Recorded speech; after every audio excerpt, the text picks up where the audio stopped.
Hi, everyone. Welcome everyone to our webinar today, Policy and Practice, a Q&A with the Honourable David Eby, the BC Attorney General and MLA for Vancouver-Point Grey. This event is hosted by the UBC School of Public Policy and Global Affairs. My name is Moysal and I'm joined by Joshua Cott, and we are your student hosts for today. We are students in the Master of Public Policy and Global Affairs program at UBC, and we look forward to engaging in this discussion on various policy topics. So before going any further, we wish to acknowledge the unceded ancestral and traditional lands of the Musqueam people who host the University of British Columbia, Vancouver campus. We reflect in this moment on the countless debts we owe as settlers to the Indigenous peoples who have long cared for the lands and waters we know and love today in the various places we call home. I would also like to mention a couple housekeeping notes. So after our discussion with David, we'll be taking audience questions. So you're welcome to add your question in the Q&A box at the bottom of your screen. And this event will also be recorded. So I'm now going to turn over to Joshua to introduce our guest of honor. It's now my pleasure to introduce David Eby, Government Representative, MLA for Vancouver-Point Grey, first elected in 2013. David was re-elected to serve a third term in the BC legislature and in 2020 was appointed to the role as Attorney Housing by Premier. Before he was elected, David was the Executive Director of BC Civil Liberties, professor here at UBC,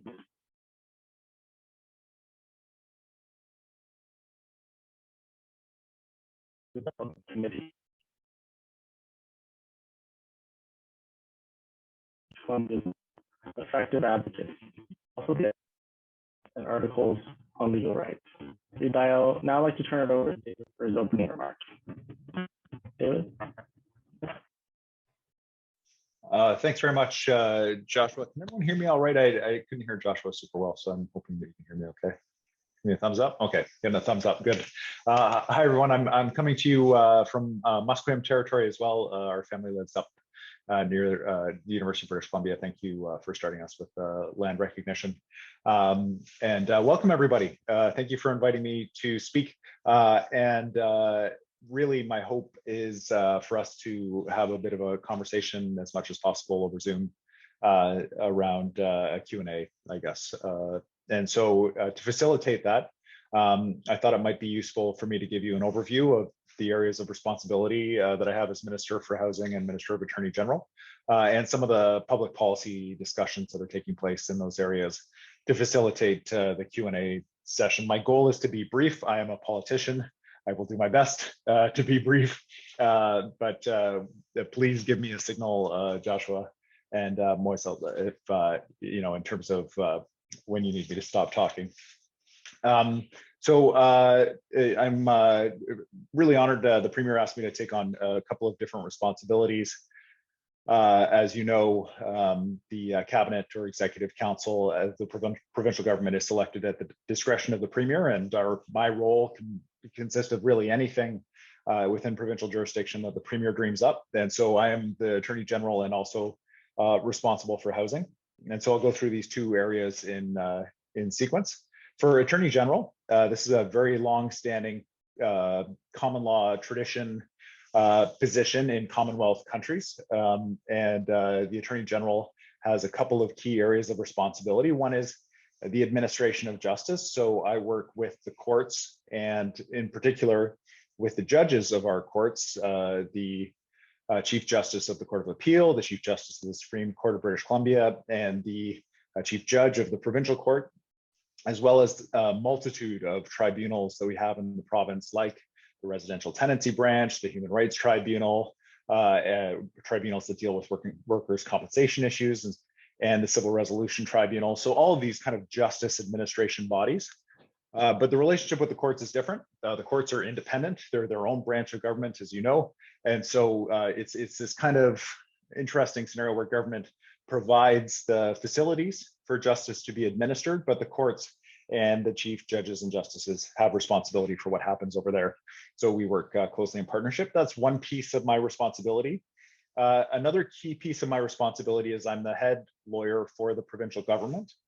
So if someone is being sued by the government, whether it's to recover a debt or because of negligence, or the government is asserting a right or an obligation that someone's not fulfilling, that is lawyers that are under my supervision.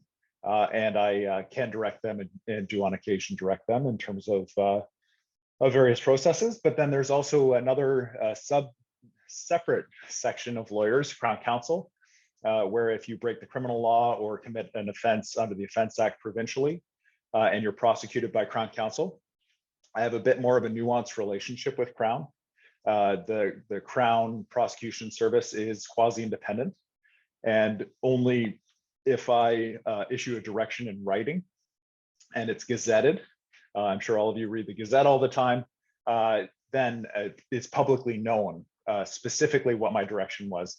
And because it's the criminal law and because of the force of the criminal law and the impact on people's lives, it's meant to be very transparent and public when I direct the prosecution service.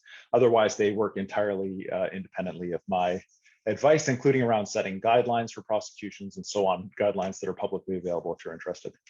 So that's the AG side of things. Most of it, certainly not all of it, but to give you an idea about what's happening over there.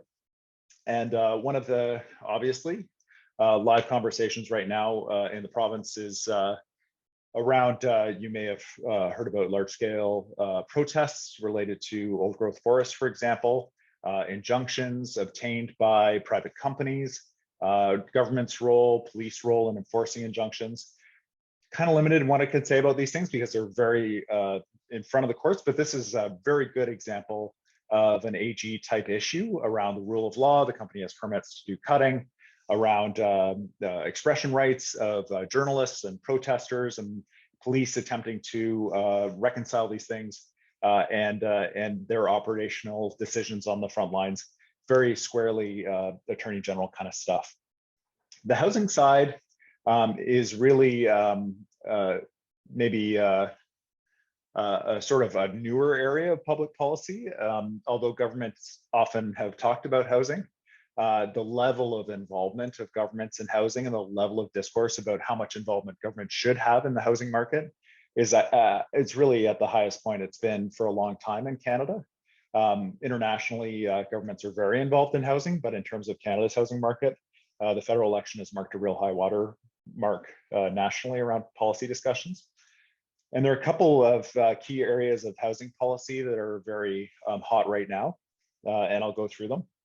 One is workforce housing, and I haven't really found a better way to describe it. I'd welcome suggestions from anyone, because my family needs workforce housing, but we don't really think of ourselves as like worker bees. We just need to live in the community where we work. We need to be able to afford to pay for the housing.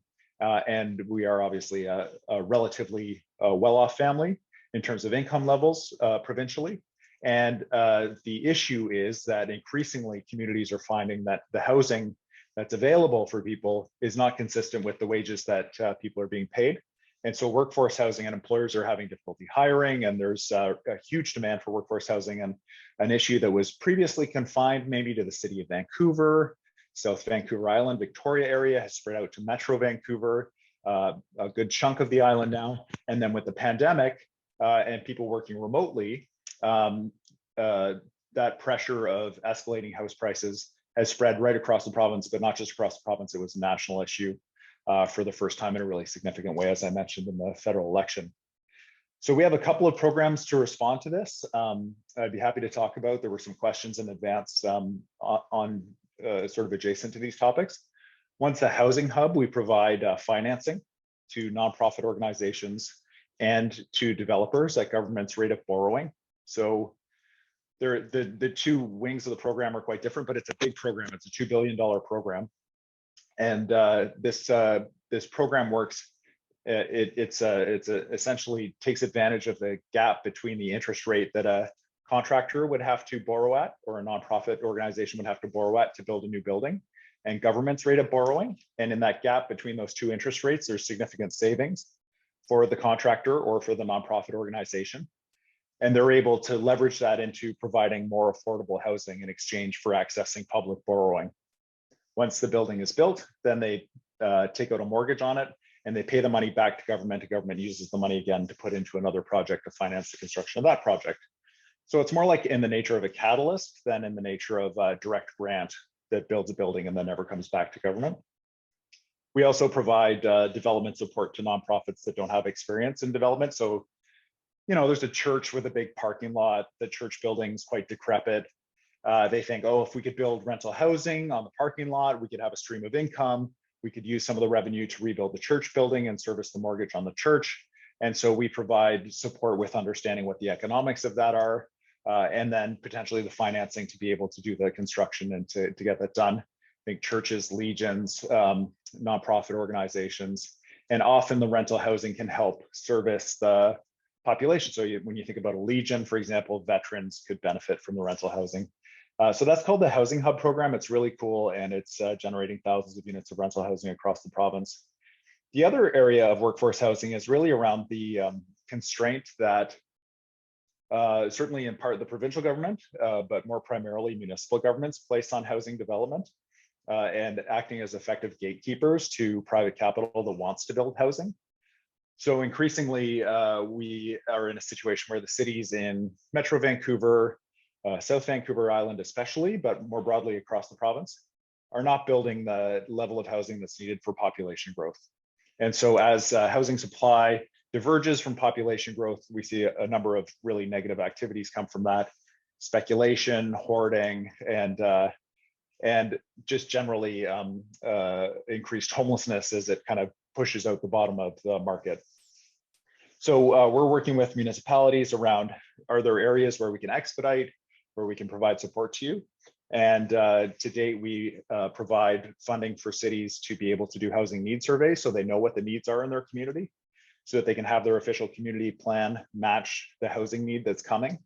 And we just recently passed a law that if they have an official community plan and they have to rezone property to match that official community plan, they don't have to do an additional public hearing for that rezoning. They can just have the official community plan process be the public engagement around what the city's going to look like. Ultimately, I think we need to get to a place where it's not, you know, if the city builds the housing, but where the city will build the housing. And right now, it's very much an if question. There are cities that very openly say, no, we don't want any more development, and so we're not allowing any additional density, for example.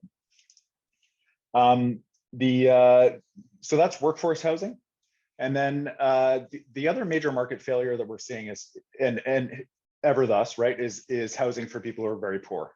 And so whether you're living outside and you're homeless, you're living on social assistance, you're living on disability assistance, you're a senior, and you're not able to work, and so you have a very low income. This is traditional social housing. Governments have always had some level of involvement in social housing. The increase in government involvement has really been around the workforce housing and the housing market as a whole to tamp down speculation and so on. So for this kind of housing, which is called deep core need housing, you'll see a number of different provincial programs. We have an encampment response program that you've seen if you live in Vancouver or Victoria. There were large scale encampments where we responded by purchasing hotels and other forms of housing and temporary shelters to get people inside. And we have a very significant supportive housing program. We're going to be building 1,700 units of supportive housing in Vancouver alone in the next 2 years, to give you an idea about the scale of this. It's a very significant program, but this is direct grants where the province owns the property typically, and it's operated by a nonprofit operator, and government pays for everything, including the services that are delivered on the site. Another piece of it is something we're calling complex care housing. So there's a group of people that even in supportive housing are not finding success. They have serious mental health or addiction issues, setting fires, hoarding, physical confrontations with neighbors or with staff, and they're being evicted, ending up outside again.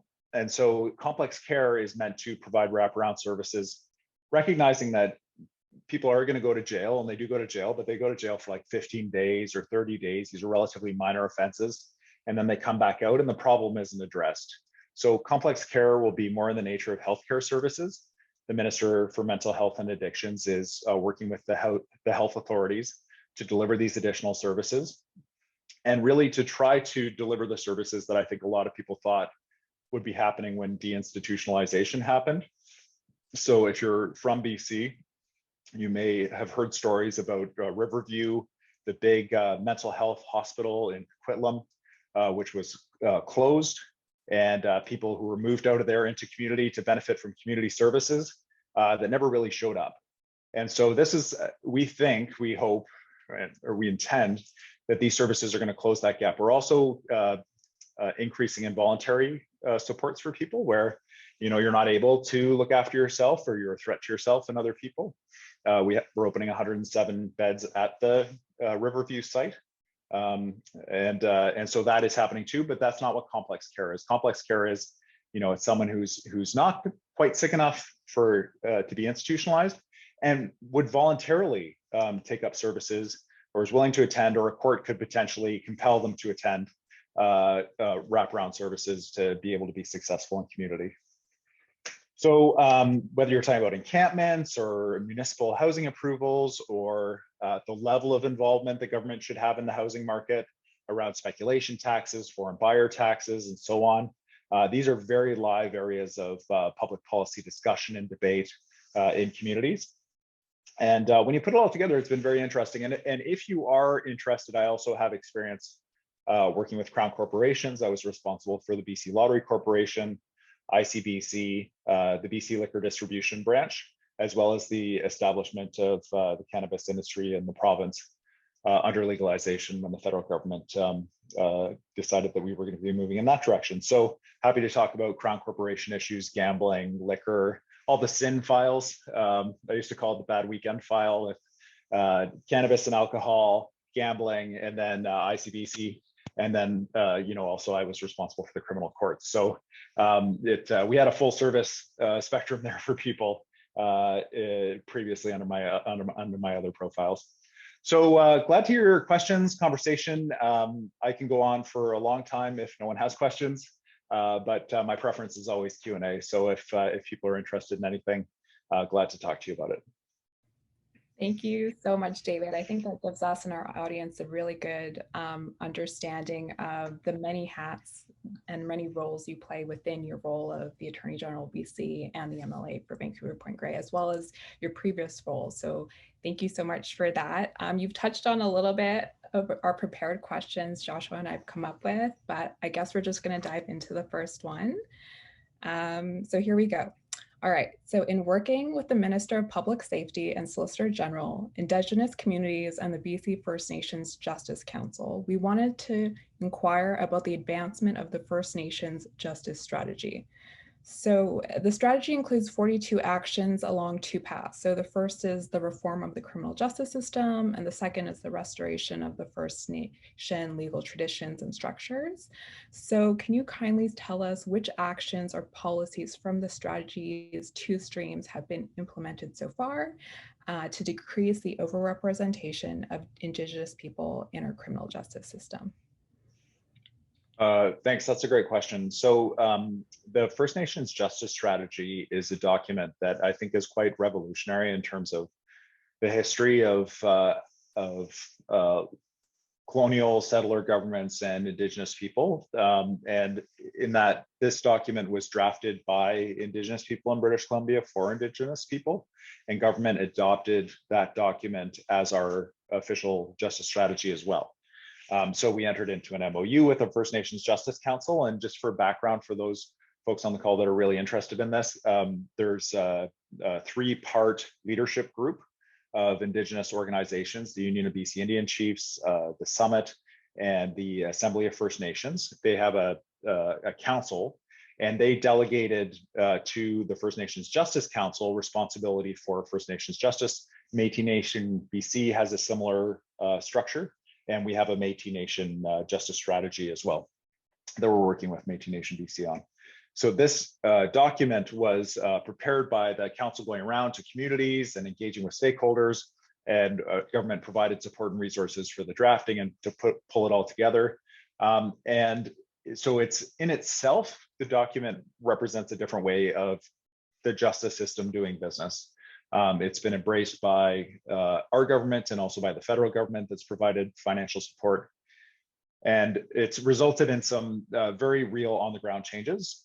So some of them include justice centers, First Nations justice centers. So we had 4 of them open, either just in advance of COVID or during COVID, which was a real drag because people were not able to access those services. And so the Justice Council pivoted, and we supported the establishment of a virtual Indigenous Justice Center, which has been quite successful and is recently launched. And the exciting thing about that is it's available by phone and online across the province for Indigenous people. And the idea is that these are organizations that are dedicated to providing support to Indigenous people from Indigenous people in the justice system. And so that's one piece. Another piece is we've transitioned responsibility from Legal Aid BC, for example, for various Indigenous centric services. So GLADU reports are sentencing reports that are prepared for Indigenous offenders. And they used to be done by Legal Aid BC. They would contract it out, and then with a legal aid lawyer.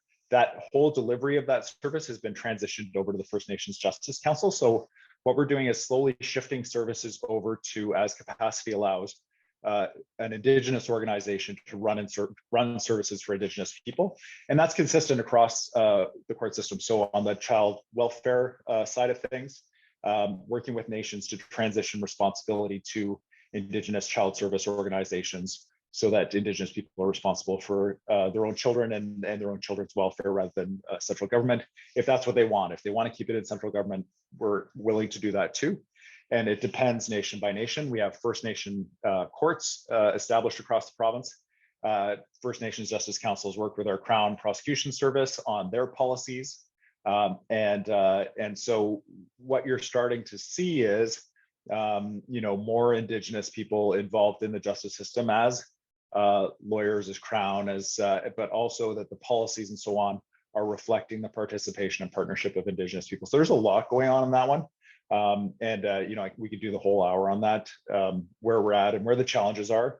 The challenges, as I see them, really are capacity. And so government has put money into increasing capacity of nations around recovering their own laws. So we're funding a program at the University of Victoria. An amazing woman named Val Napoleon is running this. And she is training law students in Indigenous law and how to work with nations on recovering Indigenous law and working with elders to recover what the colonial project attempted to extinguish, so that those laws can inform Indigenous justice structures within those communities. So that's when I say capacity, that's what I'm talking about, that the community knows what their laws are and were. And part of this is language as well. It's really exciting work. And quite groundbreaking, but it is also very long-term work. Thank you, David. As you said, I know we can talk about all of these issues for hours, but we are there's so many things to talk about, so we're gonna move on. Our next question is, what policy options are available to the provincial government to address the systemic issues of the overdose crisis outside of or beyond the healthcare or the Health Canada decriminalization exemption that we realize the government is currently going through? Yeah, great question. So we've been working with a bunch of stakeholders, people with lived experience, with police, the Association of Chiefs of Police, and everybody in between, the health authorities and so on. Minister Sheila Malcolmson has been leading that work, and before her, Judy Darcian. And just for background, for those on the call, we recently did apply to the federal government for an exemption for personal use possession of currently illicit drugs in several categories. And the exemption, the idea behind the exemption is that police will no longer seize drugs from people when they're for personal use, let alone arrest them, which allows a couple of things. One is for people to test the drugs, or for them not to feel rushed or to use drugs in a hurry, and to be able to access harm reduction sites like safe injection sites and so on, to avoid the risk of overdose from those drugs. So that is a very important initiative, and it is one part of a larger strategy. So you may have seen advertising from government. There's a fairly significant push to reduce stigma. There's a lot of work with different cultural communities across the province.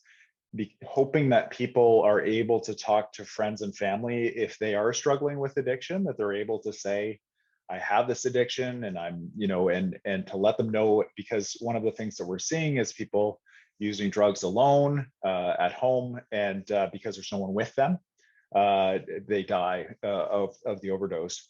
The other thing is obviously making Narcan widely available, Narcan training. There's an app on phones called the Lifeline app that you can use, that when you're using drugs, if you don't turn it off after you've used your drugs because you've become unconscious, that it will call somebody for you to notify them that you have probably overdosed, so that you're not in the situation of, because the way an overdose works, of course, is that it's like you fall asleep and you just stop breathing, right? So this app has been downloaded thousands of times, and we're hoping that people are using it.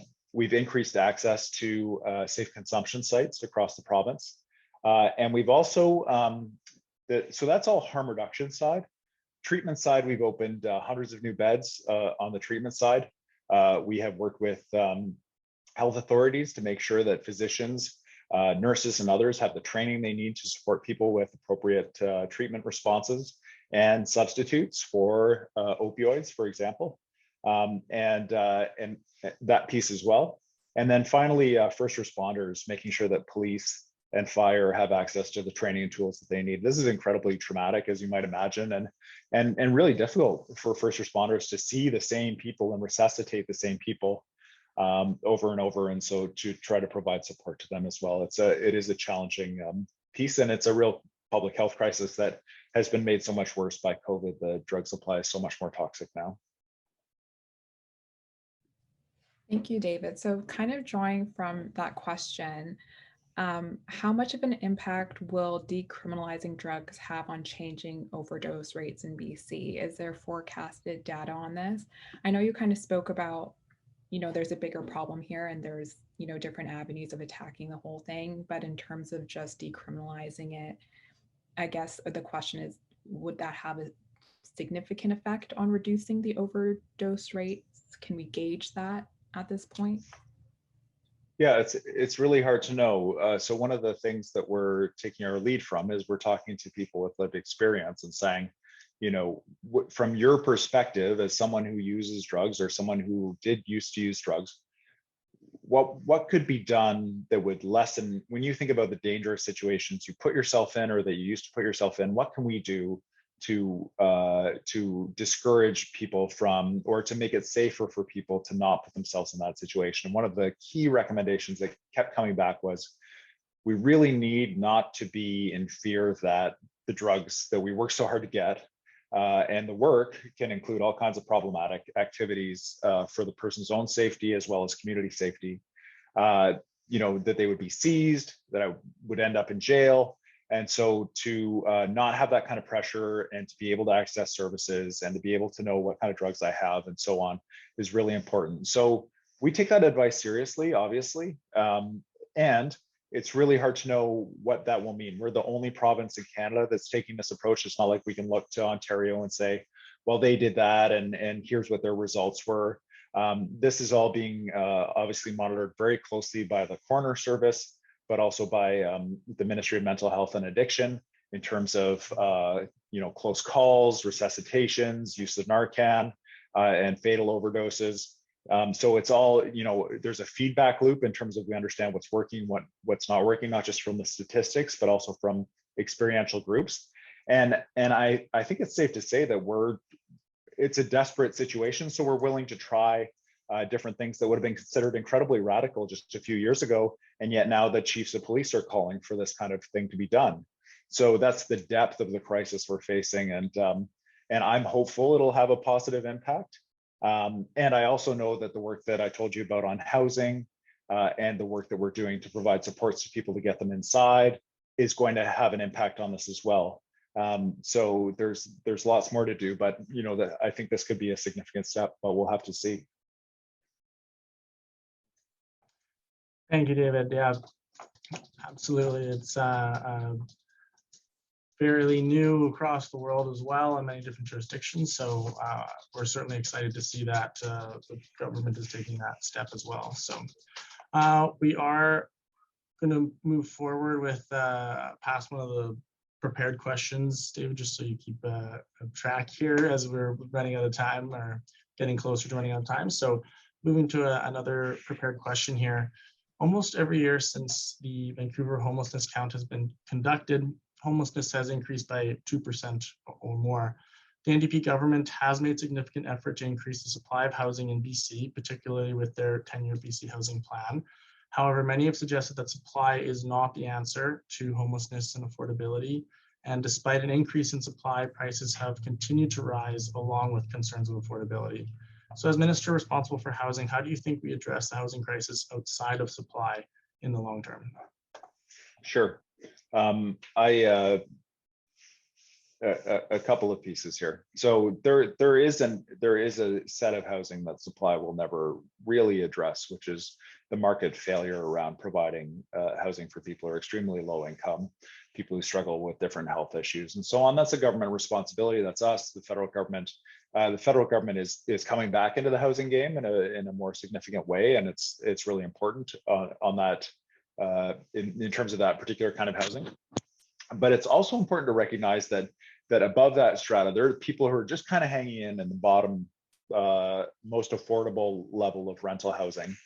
And if you fail to build more rental housing for, just to give you an example, the 14,000 people who Amazon is going to be hiring and bringing into downtown Vancouver, or the 40,000 new Canadians that are going to be arriving likely every year into British Columbia for the next 3 to 4 years. The federal government target is 400,000 people a year. British Columbia, Metro Vancouver typically gets somewhere around 10% of that group.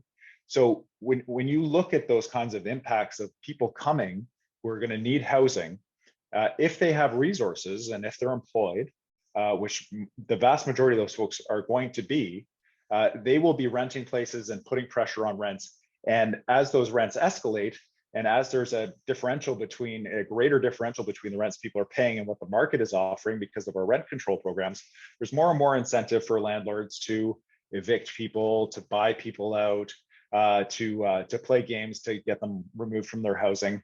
And so, it doesn't seem to make intuitive sense to people that you would increase rental housing supply at the high end, and this would be good news for people at the low end of rental housing. But it is, because it takes the pressure off of that market rent, but at the very low end, and it helps reduce the number of people that are in the group that requires government to build rental housing directly for them. So I have a hard time separating supply from these other issues, but I take your question seriously from the perspective of there's a group of people that, and especially people who are street homeless, that we're going to have to do a better job on. So we have a homelessness strategy that we put together. We had a cabinet committee that was the key ministers responsible. So ministers for poverty reduction, health, mental health and addiction, me as minister responsible for housing around the table. And there was a public service matching table, the deputy ministers responsible for those different ministries. And because the group of people that we're all serving, whether it's in an emergency room or a criminal court or in deep core housing or in a shelter, it's the same group of people. And so recognizing that each of our ministries has a bunch of different programs to support those folks that don't talk to each other, and we don't really understand how they all work together in terms of that person's lived experience, we need to solve that problem. So we've got everybody at the same table. We came up with a strategy document, which is still in draft form, but we're finalizing. It'll be publicly released. And the idea is that we're going to be moving upstream and preventing homelessness. We know major feeders into homelessness: youth becoming adults, leaving the care system, people leaving prisons, people leaving hospitals. Anytime you're leaving a high-level government intervention program like a hospital and going out into the world, that's where we lose people to homelessness. Or youth in care, where you're essentially, the government is your parent, and then, oh, you're an adult now, you're on your own. That is a massive, it's been called a superhighway into homelessness. And so going upstream and dealing with those issues, but also looking at the types of housing that need to be protected so that people are not being evicted from that kind of housing into homelessness, having a good strategy, cross-ministry strategy about that, as well as the data piece, so that our ministries are able to work together so that we are able to identify trends among different subpopulation groups. It's data that has been stripped of identifying information, but we're still able to know we're not doing well with men between 18 and 20 that go into prison. They typically end up homeless. This is a population that we need to do better on. That data work is happening as well within the Ministry of Citizen Services. So we're trying to be a little bit more scientific and a little less, oh God, there's an encampment, we got to buy a hotel, you know? So we're moving it from the emergency response to the public policy response. And I think that's a big shift, and responsive to your question, because that is a group and that is an issue for us that will not be addressed by a market housing supply. Thank you so much, David. I feel like we've gone through a lot of the key policy issues in the province right now, and you've done a fantastic job of kind of navigating us through. We have one last prepared questions before we go to our Q&A chat, and I think many of our audience members are going to be eager to kind of hear the response for this one. So for policy professionals earlier in their career looking to advance some of these key provincial policy issues that we've discussed today, what opportunities are available to them within the provincial government of BC? Great question. So there are two different streams that I would encourage people to check out. One is intuitive, right? We have the Jobs BC website where positions within government, policy positions within government are posted. And if you're at a School of Public Policy and Government Affairs and you're interested in this, you didn't know about the website, I would be surprised. So I feel a little silly saying it, but I will say it, check out the website. There's lots of great postings, and we are keen to hire, and we are hiring in a bunch of different areas. The other one that is less intuitive is we have an entity within government called CABRO, which is the agencies boards resourcing office. And so Crown Agencies Boards Resourcing Office.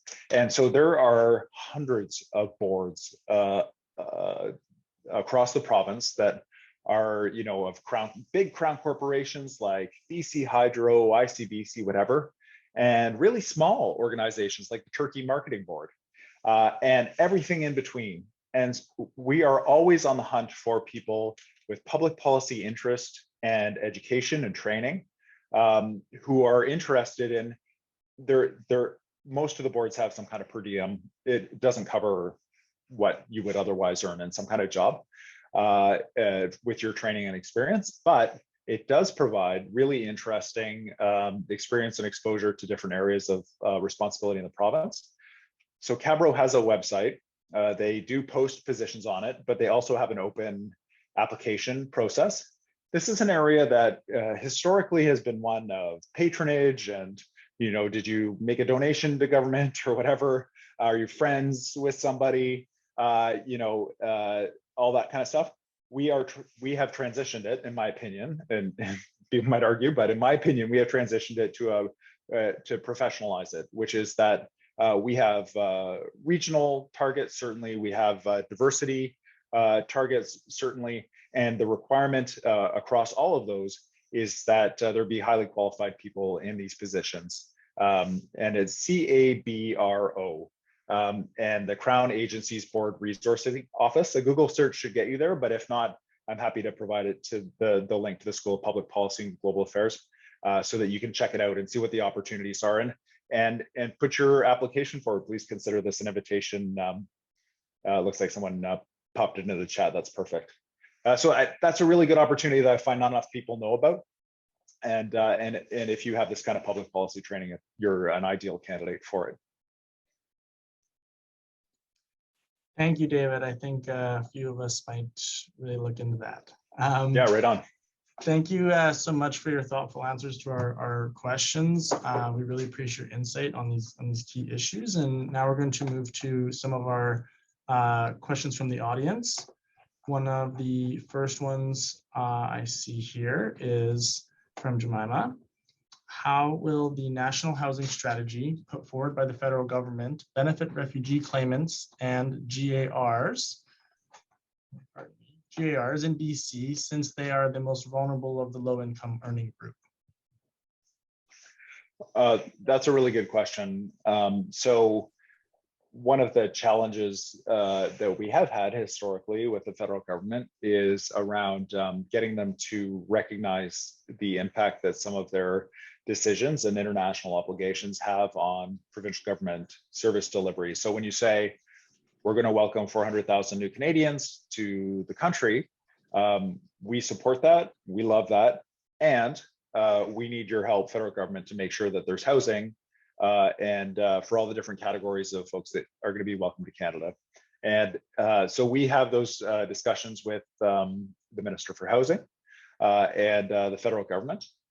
It's my hope that the National Housing Strategy marks a return to where we used to be. So if you're in Vancouver, and I keep saying that, I don't know, you guys are doing distance ed, where you are or whatever, how familiar you are with Vancouver. Maybe you've been distance ed the whole time and you've never even come to Vancouver.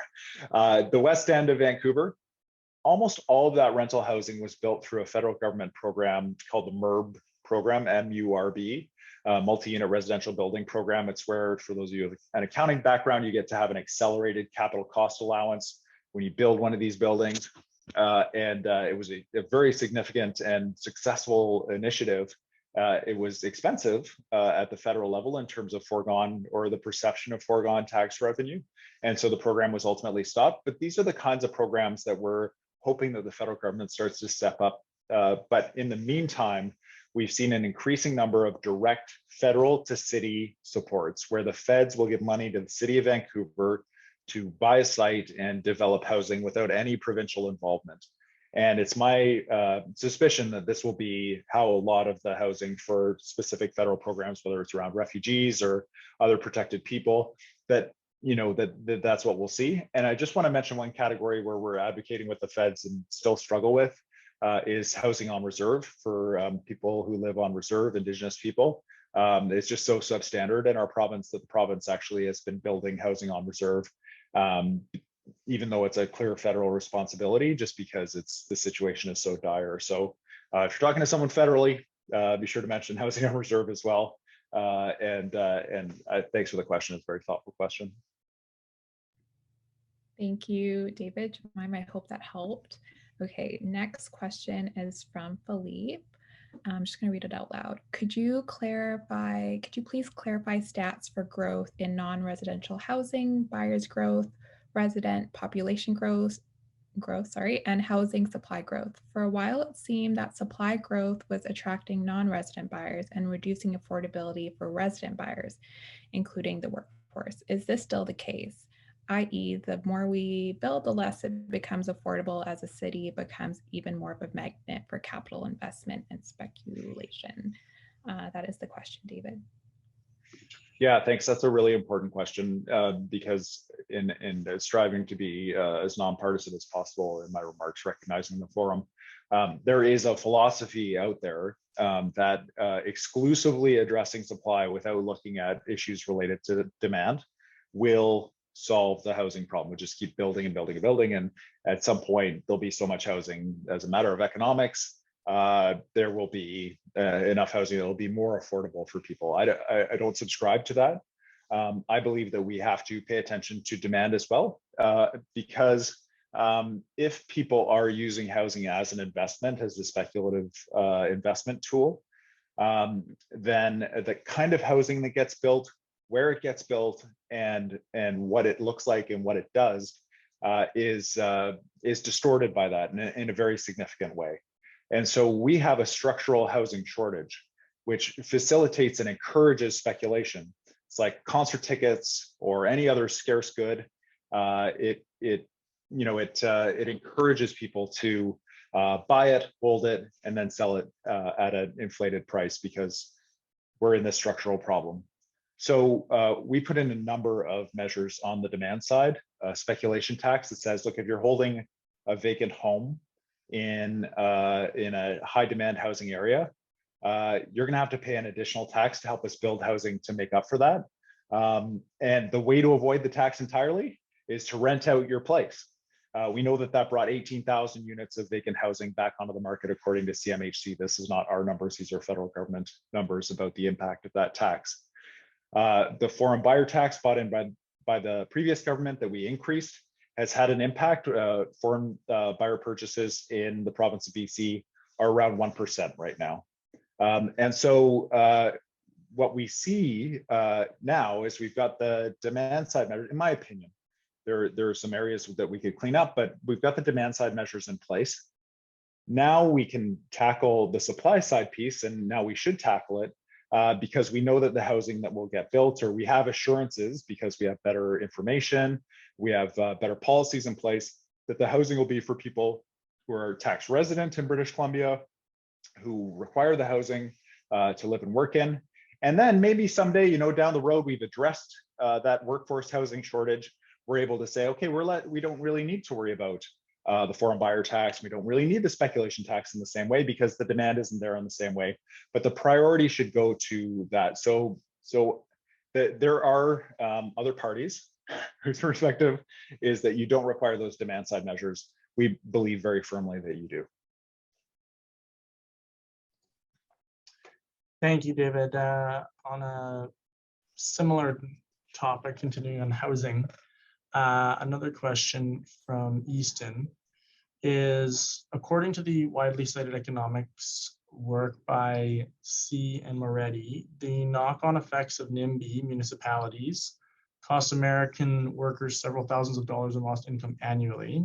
If housing prohibitions are so bad for housing affordability and the broader economy, why aren't the BC NDP taking a harder stance toward overriding recalcitrant municipalities that prohibit housing development? Good question. So I don't know, the background of the studies that you cite and about the cost and the lost GDP opportunities and whatever, but I can tell you that is consistent with the anecdotal evidence that I'm hearing from mayors across the province and people in business who say, look, we'd love to hire more people, but we have a very serious issue around housing. And so I was in Grand Forks yesterday, and the mayor explained that there's a great demand and interest in hiring more people, but there's just not sufficient housing in Grand Forks. So I want to be nuanced in this because not every city is the same. So in Grand Forks, if you were a developer, you showed up, you wanted to build some housing, they would be like, oh, wow, this fit. What can we do to support you? How can we help you? How can we expedite processes? How can we get the housing built? They have an issue with insufficient number of developers and developers holding property and not sure if this is the right time to build or not, and so on. That's pretty common in a lot of rural areas. Prince Rupert is another example. The port there hiring 500 to 700 people a year, very little development happening on the ground because it's hard to get materials there, it's hard to get labor there, it's hard to build there because the ground. And so you put those factors together, the port's like, we're desperate for housing. We're legally prohibited from building housing because the government didn't want us to build housing on port land. We need help here. Can you help us figure out a way? So we're cooperatively working with cities in that kind of situation. What can the provincial government do to reduce the entry level costs or the risks for private development to go ahead in these communities that would service that market housing need? In the South, in major centers, Metro Vancouver, South Vancouver Island, there's a real issue with the number of processes, and some of it's provincial. Ministry of Transportation, Ministry of Environment, Forest Lands and Natural Resources, long approval processes. Some of it's municipal. And a lot of mayors are on side. They're like, please help us expedite processes, help us put systems in place that make more sense to get the housing built. And so we're in what I would describe as a cooperative phase, and I hope it lasts to resolve the issue. If you are interested in where we're going, though, and what our intent is, there are two reports that the provincial government commissioned. One was all provincial, and one was a joint report with the federal government. The first one is DAPR, the DAPR report, the Development Approvals Review Panel. And so this group looked at development approvals within municipalities, what the holdups are, how provincial government could address it, and made a series of recommendations to us. So that's one path of work that we're doing. And the other is called Opening Doors. Joy McPhail was the chair. There were developers on the panel, as well as Nonprofit Housing Association and others, looking at why and where the barriers were to developing housing and what should be done in terms of carrots, additional incentives for municipalities to approve housing, as well as sticks, saying, you're not going to get the transit investment. You're not going to get the infrastructure support if you're not approving the housing that we need. We have to be partners in this. And so those two reports are laying out the direction that we're going. And happily to date, we have support on our initiative so far. And we hope to continue that. The goal is that the housing needs surveys that we're funding inform the official community plans that incorporate that housing, that act as a pre-zoning, and then that housing is able to be built as of right by developers without additional processes. And we're working through that. Thank you so much, David. Thank you to all our audience members for all the questions. We're going to leave David with the last question for today's event. All right, so the question is, what advice would you give us as potential policymakers when it comes to responding to changes and responding to new shocks in the policy environment? So the examples provided are such as COVID-19, social justice, the climate emergency, epidemic, and so on. Thanks. I think, you know, I don't know where you're all going to end up, but this is a time of there's a great demand, and I don't think it's just in British Columbia. I think it's across Canada and internationally, for governments to be more creative.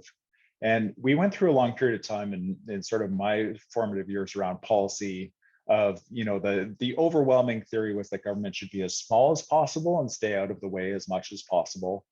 And I think that we're in just a remarkable generational shift where, and it might be COVID, it might be the climate crisis, but people are really hungry for more coordinated effort to address these big crises. Now, whatever your political ideology, you may agree with that, you may not agree with that. That's just, I mean, I just think that's where we are, which you might find a bit counterintuitive, because provincially, as far as I can tell, we're the, you know, first of all, we're the only NDP government. Secondly, you know, there, with a couple exceptions, maybe, easily the most progressive, or the government that is the most willing to embrace government solutions to major challenges, except for the federal government. And so it might seem a bit counterintuitive, but I really feel that's where we are. And the frustration of people that are leading to these right-wing populist governments is they just want to see something different. They want to see something different tried, I think, and that makes an actual impact. So, you know, we were dealing with the ICBC problem, and there was a huge amount of pressure to just privatize ICBC, like give it back to the private sector, you know, it'll look after everything, and government shouldn't be involved in the business of insurance, which, you know, there are definitely arguments for that. But the bottom line was, the public policy response was, we needed to do something very significant that annoyed a bunch of traditional stakeholders, personal injury lawyers, people who were very invested in the system. And we had to do something big. And the result of being willing to take that political risk, I think we were rewarded with a couple things. One is a much better functioning crown that actually doesn't lose billions of dollars, but also lower rates, and people saying, yeah, okay, good, you know, thank you for dealing with that. They don't have an ideological, you know, it must be this or it must be that. They just want government to be willing to take the risks to do things differently. And the governments that take risks to do things differently, even if they fail, even if they don't go well, I think they're rewarded by people. I think people say, well, at least they tried. You know, at least they tried to solve this problem. Too often, I think there's a risk aversion in governments, in the public service, at the elected level, at the political level, as well as at the public service level, where it's like, oh, you know, well, let's tinker around the edges, whatever. I think people are looking for big changes right now. And I hope our government is responding to that, whether it's forestry or childcare or housing or whatever. And we'll see how it goes politically, but that would be my cri de coeur to you as public policy people, is don't be shy. Recommend big and significant changes that are needed in the forums that you have available, because it's obvious to me that we need those changes, and you're going to be in the remarkable position to do it. Let me just finish by saying, I am seeing a very significant generational shift taking place at the elected level and at the public service level. You know, the Premier has talked about it. John Horgan has talked about the shift that he wants to see at the public service level. I'm seeing senior public servants retire, and the people who are replacing them are 20 or 30 years younger. And it is a remarkable thing to see. it's a little bit scary as a person responsible for a large portfolio to see someone who's been in the public service for 40 years retiring and someone coming in who's been in for 5 or 10 years, but it's really exciting too. And it's very interesting. It's exciting for you. So you're going to be in positions of influence far sooner than you might have imagined. So good luck out there with your work. I'm very excited about what you're going to do. Thank you so much, David. It's been such a pleasure having you. You've covered a host of provincial key policy issues, and you've done that so well. So thank you so much for taking the time to join us. It was a pleasure having you here. I also want to thank our audience members. Thank you for being so engaging and posting all your questions in the chat. You guys have been amazing. And last and definitely not least, to the MPPJ staff that helped coordinate and organize this event, to have David join us. We were so lucky to have you. And so thank you for everyone for being so involved and engaging. And yeah, thank you so much, David, and to our audience members and everyone here. Enjoy the rest of your afternoon, and we hope this session was insightful and helped with some of the questions that you had. All right, thanks everyone. Thanks very much. Bye-bye. Bye, David. Thank you.